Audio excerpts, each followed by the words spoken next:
LDL is nie die sonnebok wat hulle sê dit is nie. Daar's tot mense wat sê dat LDL veroorsaak dat jou tendons dikker word, verdik.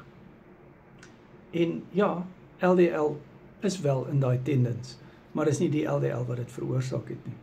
Dis hoë inflammasie en mense wat veral familiale cholesterolinemia het, hypercholesterinemia.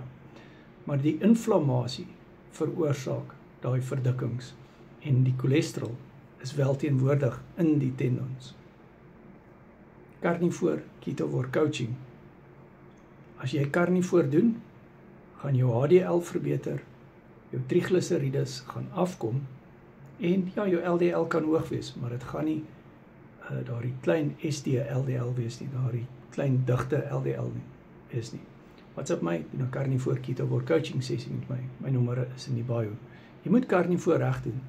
As jy carnivore verkeerd gaan doen, dan gaan dinge die mekaar. Dan kan jy 'n lae HDL kry en hoë trigliserides. En dit het 'n baie groot risiko vir hartsiekte.